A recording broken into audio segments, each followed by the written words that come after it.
by way of introduction, what's your background story? What course did you take in university or college, and which college did you finish? Personally, I was born and raised in Quezon City. I don't know if where are you located, but yeah, I'm Quezon City right now currently. My father is actually served in the military, and my mother is a dedicated homemaker slash small business owner. So from an early age, actually, I was fortunate to be 100% academic scholar, which allowed me to attend prestigious schools. I say because I'm very lucky and blessed that they've given me this kind of honor to be a scholar without paying anything in return. So I'm very grateful for that opportunity, as it has improved and paved the way for me and my journey up to this point. So during my college days, I took a leap into entrepreneurship by starting a tech startup focus on an application for human resources consulting. So it was a game changer for me actually from that experience, because it combines my passion for technology and interest in human resources. So that experience provided firsthand insights into how technology can revolutionize HR practices and contribute to achieve organizational success of a company. And that process of bridging innovative technology solutions with HR strategies ignited a deep passion within me for both fields. So that, I guess, sets up the conversation with my career journey as of the moment. But that invaluable opportunity as well of being an academic scholar played a significant role in shaping my path. So with that support of education and entrepreneurial spirit and a love for pushing boundaries, I am really excited to shape the future of human resources through technology. So that is mainly my background before college. But going into college, of course, I'm the first batch of a senior high school program, or the K to 12.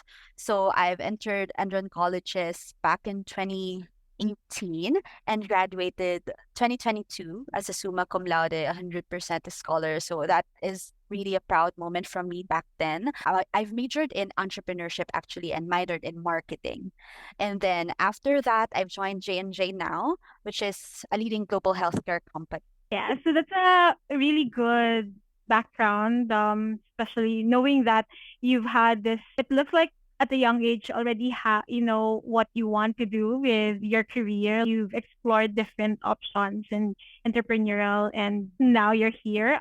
Apart from J&J, have you had any other working experience? Like, have you had any other internships? On my program in entrepreneurship, we are just, the school requirement is just one internship.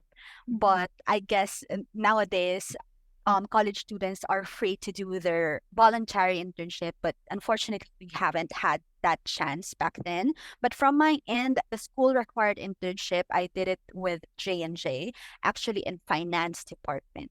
So I've Mm. spent 3 months in that role back in 2021 for an internship. Cool. And for those who haven't heard, not likely, but for those who haven't heard of J&J, what do they actually do and what makes your organization unique? So I guess you from Sil, I know that you've known J&J for baby products, baby cologne, baby powder, but we recently just separated from our commercial products or the consumer health company. So back then we are just having that as a one segment or one business sector from the whole J&J. So right now we just have two business sectors that are empowering the organization right now, mainly innovative medicine and a pharmaceutical company, which is the medical devices. So that's two business sectors are empowering the healthcare globally and innovating the healthcare industry, making an impact with our patients. So that is where we are focused on right now. So the organization or J&J is unique of for, based on my opinion, is about the global community or the culture of J&J. I guess majority of the former J&J employees or even the current employees right now will say the same. It's the global community because I get to collaborate with talented individuals who, not only embrace but also celebrate early career talent, because that is the very important thing for me back then when I was searching for a job. My top priority is to join an organization where I am welcomed, celebrated with my fresh ideas as a young talent, because not all organizations, and candidly speaking, will not be welcome to those kind of innovative, creative thoughts that you can bring into the organization. So it's more on the global community, because they will welcome you as an early career talent, interacting with diverse group. And that made me, opened up my mind to new ways of thinking and problem solving.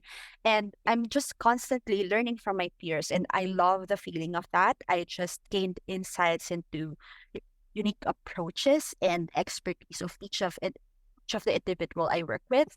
And that exposure makes me feel like the personal and professional growth has broadened my perspective into honing my skills. So that diversity within the community, with J&J's global community, ensures that every interaction is an opportunity for learning, growth, and expanding your horizons as an individual. So that is for me the sort of competitive advantage of J&J. Sounds like an exciting community or, a culture that you have in there. And you've mentioned earlier that you are now part of a graduate program. If you could share a brief description of what's your current role, and if you could walk us through a day in your life in your current role and as part of the graduate program of J&J. So currently, I am an HRLDP, so it will be a long shortcut for Foundational Human Resources Leadership Development Program Professional. It's long, but it's for short, it's FHRLDP. So in other companies, they call it management training, but for us, it's called the Leadership Development Program.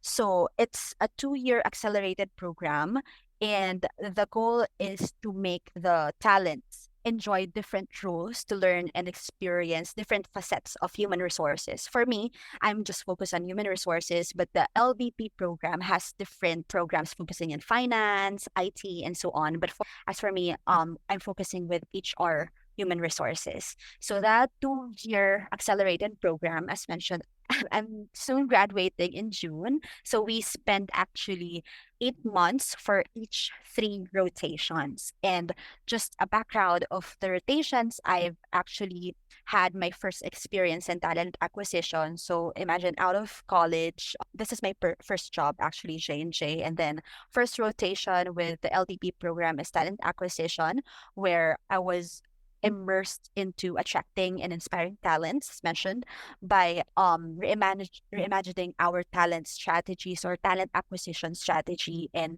creating talent pipelines, what else, talent pools, and just basically making the best talents and best career professionals join J&J. And then after 8 months, I rotated out and joined digital HR, intelligent automation. So the tech side of things, but mainly focus on HR, where a day in the life there was just leading automation projects, that the goal is to simplify and digitize people processes in human resources.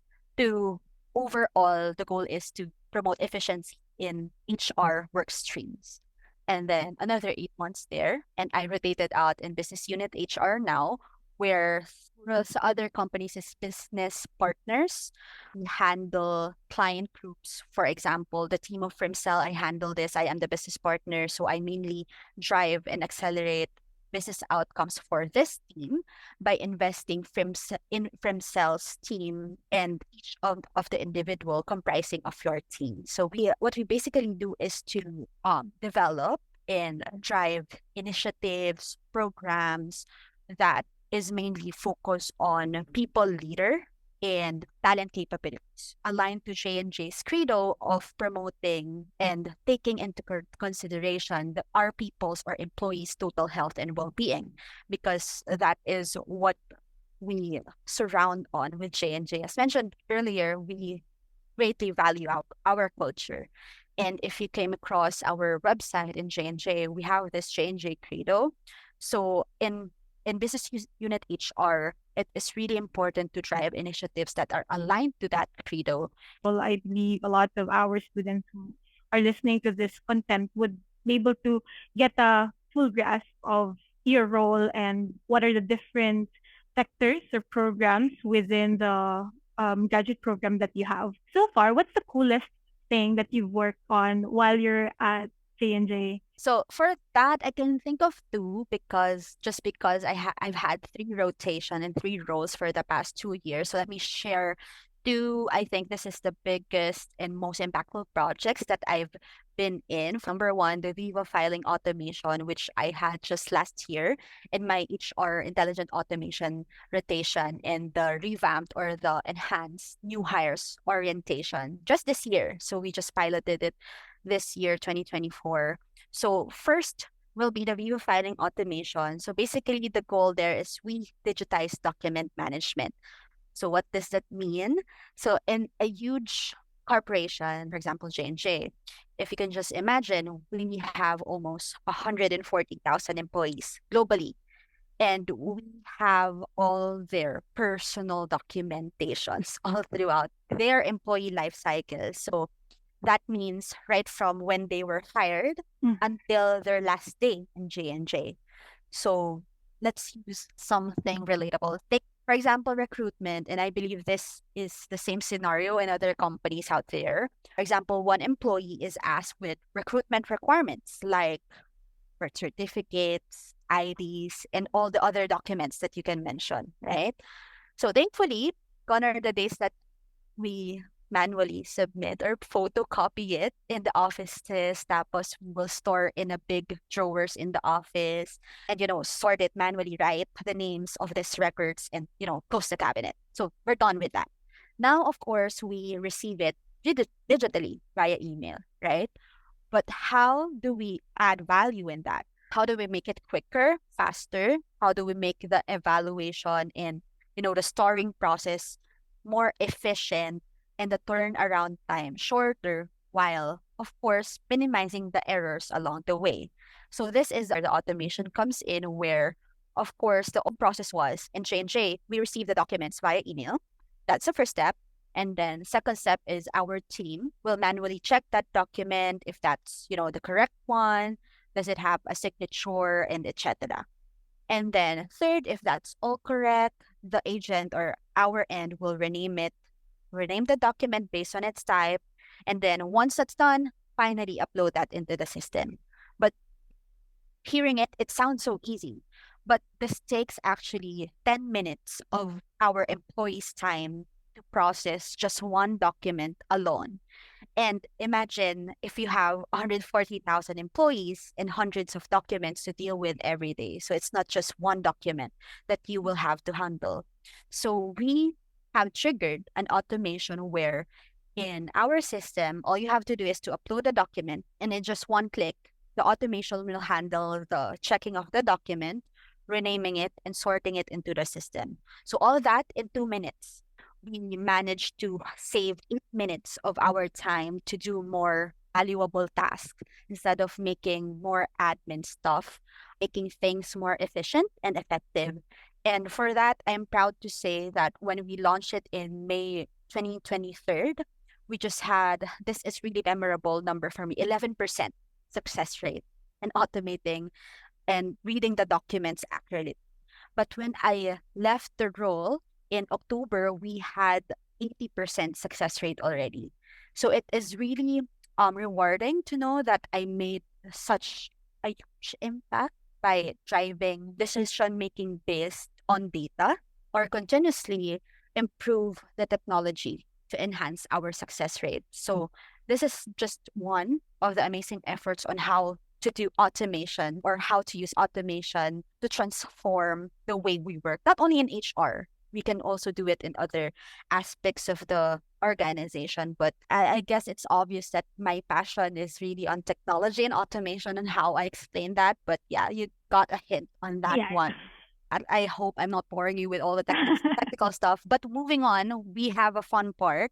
The second project is the revamped or enhanced new Onboarding. hires onboarding, which we just pioneered early this year. So, first of all, why do we need to enhance our session? So, it's mainly because we realize that the onboarding session is really the very first step to make an employee experience unforgettable. So, we will hear a lot of people, metrics, people, all about people from me because I'm in HR. So we previously don't have a structured process on how we do onboarding. So we just rely on online platforms to help employees get familiar on what work they are expected to do. But how about getting to know the company you're working for? Its people, its culture, its community at large. So for an employee, I would perceive a good company reputation right when I start my day one. And for J&J, we want to take that opportunity to not only welcome them to the company, but also make them realize that, joining J&J is the best decision that they ever made in their career. So in making that onboarding session an attractive and interactive and engaging one, 71%. Again, you will come across me just mentioning numbers because that is my passion. It's all about data and numbers. But 71% of our attendees who answered the post-event survey are extremely satisfied during our first two sessions for this year. So from there, we are really improving each month session. I actually pioneered the New Hires Orientation Squad.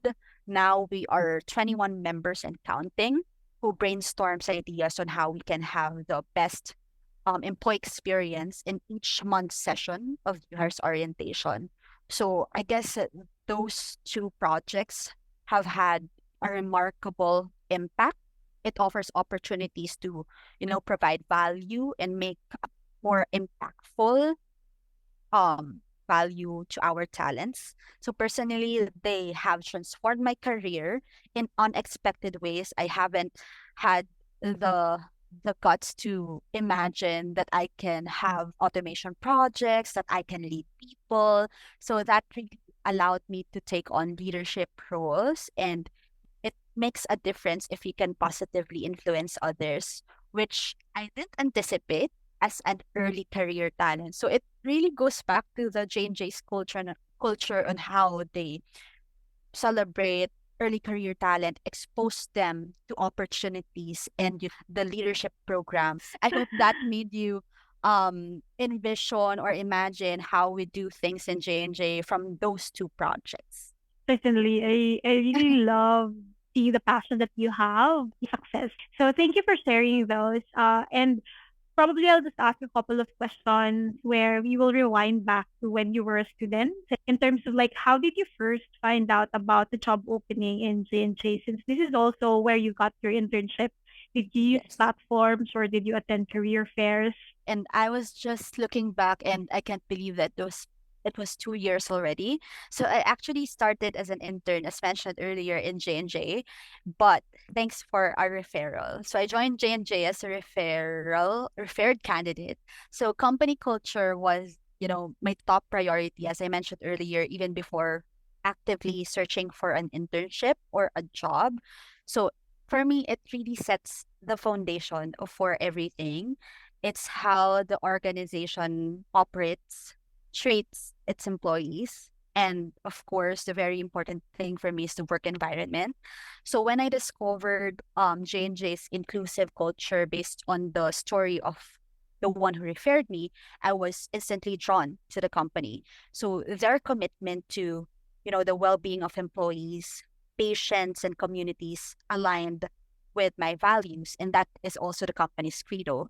So I wanted to contribute to an organization making a difference in people's lives and really fueled my desire to join the company. So it's an environment really where I can see myself personally and professionally growing and being with like-minded individuals, as you may say. So joining the company as an intern really solidified my belief in the importance of, again, culture. So I'm really, grateful for that referral and the opportunity to be part of J&J and its, remarkable culture and focuses in, having or impacting or giving value to people's lives. That's nice.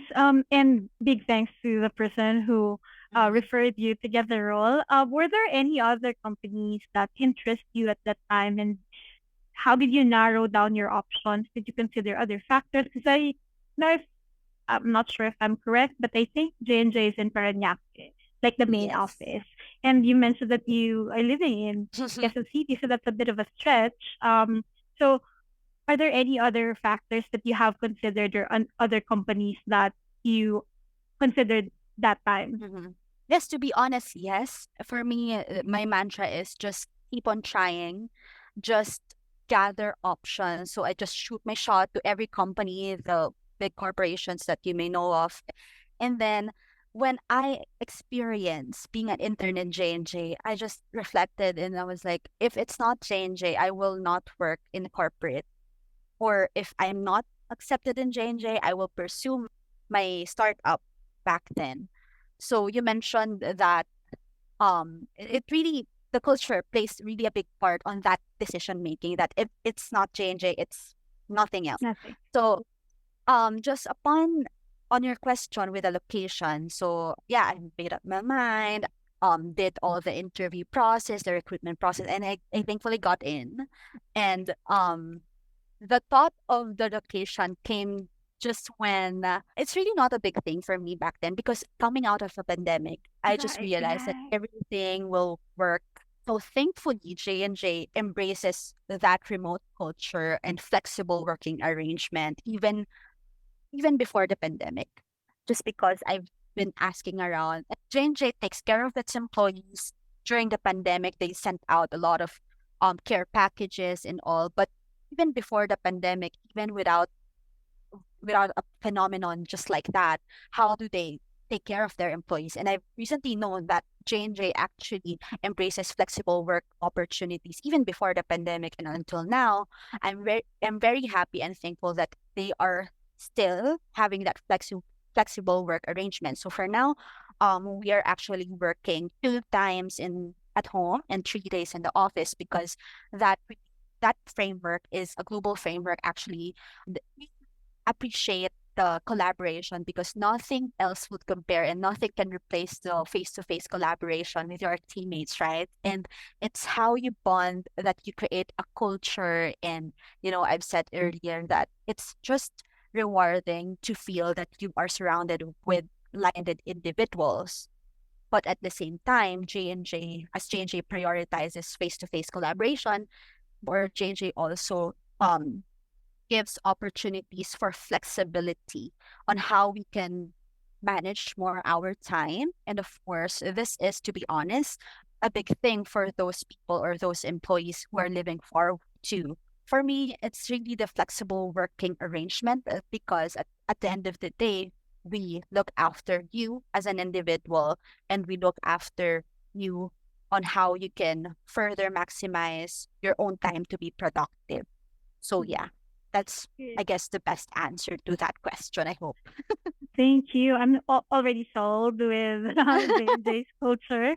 A good thing to consider, especially for those who are looking for companies for in their internships or graduate jobs, that location, salary, they're part of the factors, but culture really played a big role in terms of your decision making. In terms of like going back again to the application process, how did you get into J&J? So when you were referred, did you get an interview? Did you have like a initial interview test? And do they require for certain grades for you to get in? To answer the last question, no.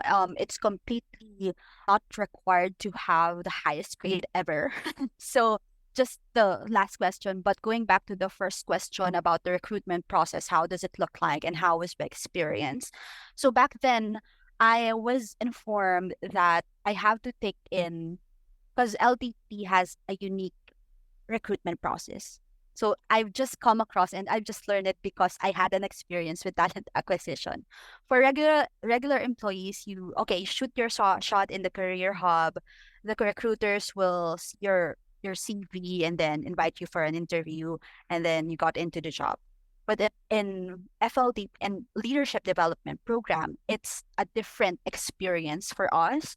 So once you apply to the career hub, send your CV, you will get an assessment, a Hogan assessment, so personality type or personality test that you can take. And then also a virtual interview. And I'm not just so sure how the current process looks like, but I'm just referring to what I experienced back then. So after personality tests, virtual interviews wherein there's a question to be flashed in your screen and you have to answer, so All something right. like that. Online interview, and then you meet with the recruiter just for you to check if this is the right company, right role for you, any questions that you may have to clarify to the recruiter. And then the most rewarding part of the recruitment process is me meeting the global panels back then. So it was, based from what I remember, first interview is a panel interview with a global community. So that involved global alumni of the LDP program. And that experience really opened up the book for me and the bigger picture on how or what should I experience during those 2 years. So hearing from that, of course, you will reflect if this is really what you wanted. Because in a recruitment process, it's not only you selling yourself to the company, but it's also you weighing the commitment, because this is not a short-term commitment. It's a 2-year program that you can maximize. It's either you meet these people and ask questions, or just meet people and just hear from their stories. And that really was an opportunity for me to test the waters and just see if that's the correct opportunity for me back then. And then the second interview, which is a global panel as well, but it's a case study. You will be asked for a specific case. For example, if you watch case studies on YouTube, so that is how I prepared for the case study, because I was really nervous. How can I survive this case study with 4 panel interviewers? And I was like watching Deloitte case study on YouTube. So I learned a lot from that, and thankfully it was not intense as that, but hopefully I'm prepared back then. But yeah, it was a case study wherein you will be given a situation and how J&J can improve or enhance that specific issue or question with that specific scenario. So there you are, just proposing what you think are the best options to go to, and this just presenting it to the global leaders. So after that, hopefully I gave you the whole process, but it's a lot to take in. But yeah, hopefully that gave you an idea on how the LDP recruitment process looked like. And after that, you will be accepted, and then just the admin stuff after that to on board. And how long did that entire application process? Thankfully, I did all of that while in college still. So our graduation back then was July, and then I shoot my um my application December, I guess. Mm. December. And then just because my graduation is July 31st, I had to wait for the graduation to have the first day, which is August 1. So I Mm-hmm. think that that process alone, without waiting for the day one, is just 3 months. All Three right. months of online assessment, then panel interviews, and then the Mm-hmm. case study, and then the day one. And what would you say would be the hardest part of the application? Was it the case study, or was it the interview, or the virtual exam? I think the hardest part is not mainly on the recruitment process, but it's a personal challenge for you to, you can get a lot of application process and application interviews. You've got a lot of on your plate, and just the challenge there is that what career path should I really want? Is this really what I wanted? Like, for example, when you talk to the recruiter, you will be given by an overview of the role. You do this in your everyday life, and you will come across yourself thinking, okay, I just excited about the role, but am I ready? The biggest question is, am I ready to commit in this specific role? And that's what you will be asking to each of the roles that you will be interviewed on. So the challenge for me is not mainly in the recruitment process, because you can prepare for it, you can review things, you can equip yourself with the interview questions and practice yourself. But the most challenging part is giving the yes to the recruiter. Which recruiter who would you be saying yes to? And where's the commitment going?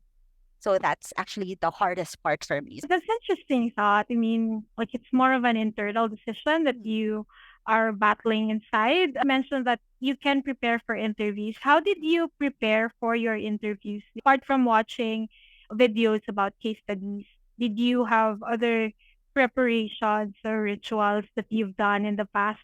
I love the rituals, but yeah, to prepare for an interview, and I guess something that is relatable to the younger generations now, because it's easy to say that preparing for an interview is just reading books and then just reading through. So I think that's already outdated. But now, from my end back then, I was just really maximizing YouTube. And if you know TikTok right now, it's really relatable for us to just come across interview questions. How can you answer this kind of interview questions, and just incorporating yourself into those kinds of videos that you watch specifically. So it's me just not overthinking about the interview. It's more on just equipping myself with confidence.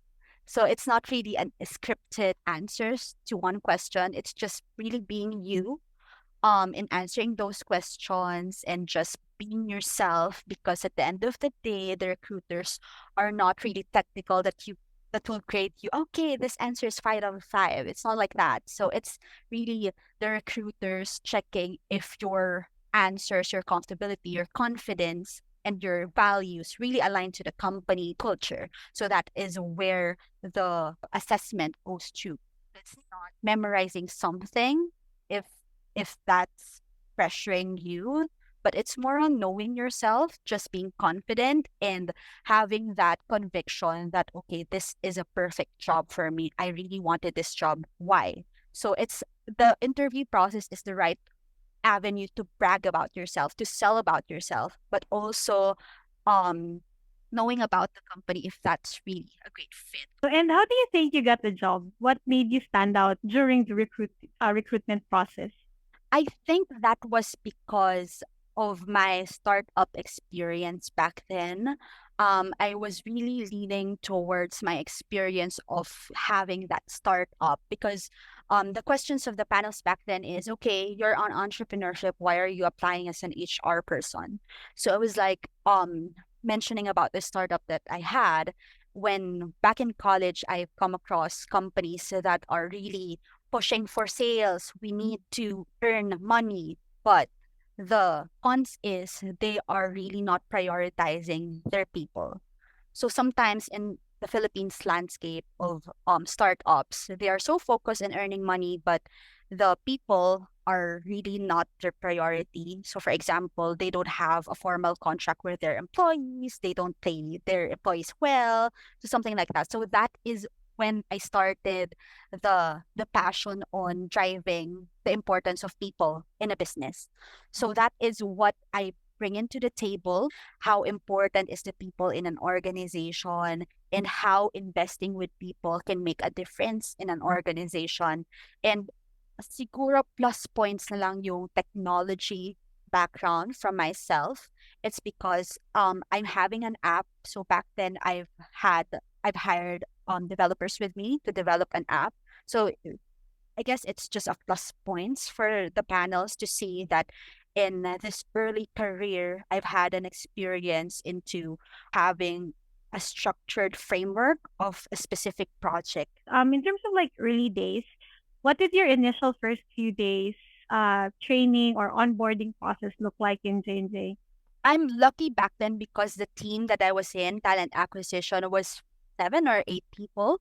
So I had the opportunity to have a buddy with the onboarding. So that buddy will become your, your run to person of how it's like even the smallest things that you can ask, like how can you open your laptop, what's the password or everything. So if you can just imagine having that buddy who will not judge you with the pettiest question that you will ask and the biggest question that you will come across during that first week, because I think that's the critical time with the new hires, because you don't know about anything else. You will come across terms or jargons that in my head, oh my God, what's that?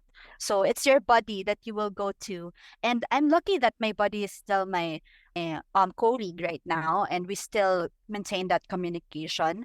Aside from, of course, J&J having an online platform, we call this onboarding portal that we have. So all of the links, all of the resources and materials are there. So it's online and it comes in handy. So you can just go to it if you have any questions. And one remarkable thing that I remember is giving a checklist of, for example, okay, in your first week, this is what you wanted to achieve. And second week, third week, and a month, by this time, you have all of these and such. So that's the remarkable thing about my onboarding. So it's really not being micromanager of how you do things, but more on guiding you, or they have the opportunity to have an online platform for it, but at the same time, not missing that people connection of assigning a body to you. Yeah, that's good to Yes. hear. And in terms of like work-life balance, what does your work or life balance look like for someone in your role? Would you say it is too too stressful or the workload is just right? I'm not gonna say it's too stressful just because we have the flexible work arrangement that I mentioned early on. But aside from that flexibility that I have right now, I really enjoy Johnson and Johnson's benefit because they are prioritizing its people. So it translates to the benefits that they are giving to their employees. So one example that I can recall right now is like having this global well-being reimbursement. So we have this global amount. So for us in the Philippines, we have 18,000 pesos to spend for gym classes, healthy eating, healthy meal plans, healthy fruits, healthy gym, I mentioned gym equipment, and anything about mental wellness, virtual subscriptions, even massage therapy. So it's like this is rewarding. So, you have something to look forward to, even after a long day of calls and meetings. So, you have something to look forward to. What am I going to do with my 6 to onwards after work? So, it's like having the flexibility of having activities beyond work hours. That's just one, the global well-being reimbursement that I can think of that is really impactful for all the employees. So it's really rewarding for my end as well that I got to choose my menu of um opportunities where I can spend that amount with. Mhm. So that's just one. You need more. But yeah, that's just the something that I can relate to because I'm into fitness. This is something that students would be very interested with. And you probably have mentioned a bit of it in the benefits section, but students would know they're always wanting to know about two things, salary and career progression. So what does the salary, apart from the benefits of your global wellness, and benefits look like at J&J? Going back, so the salary is competitive. So if you can compare all the management trainee roles in other FMCG or other same size corporation as J&J is, it's believe it's competitive. So that's why I made the commitment to J&J back then. And then with the benefits, I would say even if not the leadership development program, even if the regular employees or any other roles or any job level in J&J, I think that's what we are competitive on. This is what sets us apart with other companies out there. It's our benefits that, makes our people coming back. So back then in my recruitment, I was able to come across people who are ex-J&J and wants to apply back just because they found the benefits really competitive compared to where they transferred. But yeah, I say that the salary and the benefits are competitive compared to other big FMCGs and other big corporations of its size. And in terms of career progression, would you know the typical career path for your role at your company? Where does your role lead you in the future? Yes, definitely. So this is actually a good question and it's very timely because speaking of the LDP program, we have 2 years, right? And what's next? So It's the same problem even if you're not in the program or in the program. It's the same path that you will be considered with the career progression. So I'm not sure if you're requiring to say how many years before you will get promoted or such, because it will be different Right. based Per on the person, yeah. career or the person or the background of each person. But what I would share right now is J&J recently embraced a technology wherein we can have a path or a map with you on how you can leverage or how can you create your career journey yourself. So it's actually called career journeys, wherein where the technology will create a path for you. Like for example, in 2 years you will be promoted into this different kind of role. So what skills do you need Mm. for each of the role? So it's not really focusing on the promotion itself, the tool I mean, but it's more on I want to get promoted. What skills do I need to have this promotion or to have this role? So it's really helpful for us to have those kind of tools with us, because this is, setting expectations to both of yourself and both for yourself and for your manager, that this is your career goal, this is my career path. How can you help me on this? So it's Right. just a support tool, but it really makes a difference on the career progression that we have, because in J&J we don't really just focus on one career path. So you're in HR, you're just an HR all throughout. So we are embracing boundaryless talents. For example, in HR, you have the experience, but you have the certain skills that also fit for a finance person or a procurement person. So what if these talents can be, yeah, you have no boundary to just move talents cross-functionally. And having said that, what are your long-term career plans? So where to from here? Will you stay with J&J or explore other options? As you heard earlier, my passion is really in technology.